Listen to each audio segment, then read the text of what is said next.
செங்கோட்டையன் அவங்களுக்கு ஒரு மிகப்பெரிய எக்ஸ்பீரியன்ஸ் இருக்குது சார். எம்ஜிஆர் காலத்துலேருந்து வந்து எம்எல்ஏவா இருக்கார். கொங்கு மண்டலத்தையும் ஒரு செல்வாக்கு இருக்குது, ஈரோட்லேயும் செல்வாக்கு இருக்குது. அப்படின்னா தாவேக்காவுடைய கொங்கு மண்டலத்தின் முகமாக செங்கோட்டையன் அறியப்படுவார் நம்ம எடுத்துக்கலாமா? கண்டிப்பாக. அவர் சொன்னாங்கன்னா கொங்கு மண்டலத்தில் தாவேக்கா ஜெயிக்க என் பொறுப்பு. ஓகே, எனக்குன்னு சில ஃபாலோவர் இருக்காங்க, எனக்குன்னு கட்சிக்காரர் இருக்காங்க. இப்போ சொன்னாதான் இப்போ இல்லாட்டி கூட இன்னும் சில மாதங்களில் கொங்கு மண்டலத்தில் அதிமுக காலி பண்ணி கூட பவர் என்கிட்ட இருக்குன்னாலும்.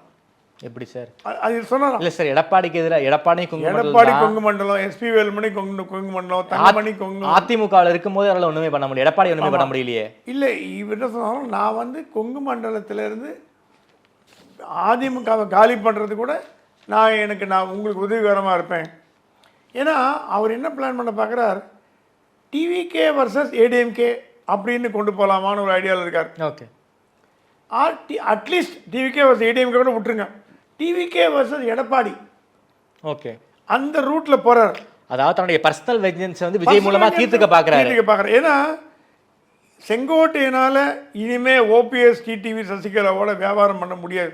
ஏன்னா 3 பேருமே சீன் அவுட் ஆயிட்டாங்க. ஓபிஎஸ் தனி கட்சி துவக்கி என்ன பண்ண போறாருன்னு தெரியல. டிடிவி தனி கட்சி துவக்கி 6 வருஷமா 7 வருஷமா ஏதோ பண்ணிட்டு இருக்கார்.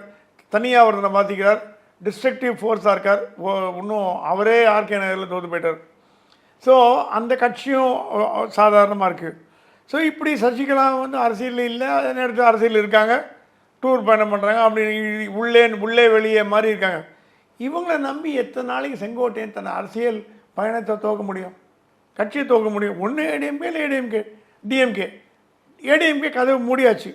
எடப்பாடி தலைவராக இருக்க வரைக்கும் செங்கோட்டையன் உள்ளே போனால் மறுபடியும் போனால் கூட அவரை காலி பண்ணுவாங்க, தோக்கடிப்பாங்க. எம்எல்ஏ கண்டிப்பாக பண்ணுவாங்க. அதெல்லாம் ஏடிஎம்கே கில்லடி. ஸோ ஏடிஎம் கதவு மூடப்பட்டது. சார், கோபியில் வந்து செங்கோட்டையனாலும் ஏடிஎம்கே வந்து செங்கோட்டையனை வந்து தோக்கடிக்கிறதுக்கு வேலை பார்க்க மாட்டாங்க. ஏடிஎம்கே தோக்கடிக்கும். எடப்பாடி ஒரு கண்ணு காமிச்சார்னா செங்கோட்டையனை தோக்கடிக்கும். அப்போ 9 டேர்ம் எம்எல்ஏங்கிறதெல்லாம் காணாம போயிடும். ஸோ ஏடிஎம்கே கதவு மூடப்பட்டது. டிஎம்கே கதவு இவரே மூடிட்டார்.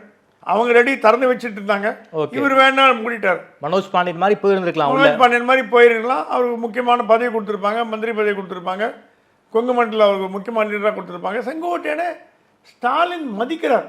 இன்ஃபேக்ட் செங்கோட்டையன் கையை விட்டு போனது பெரிய இழப்புன்னு ஸ்டாலின் ஃபீல் பண்றாரு. ஓகே, ஏன் நம்ம கொண்டு வர தவறிட்டோம்னு கேட்டாராம். ஓகே, ஓகே, செங்கோட்டையனை ஏன் நம்ம டிஎம்கே கொண்டு வர தவறிட்டோம்?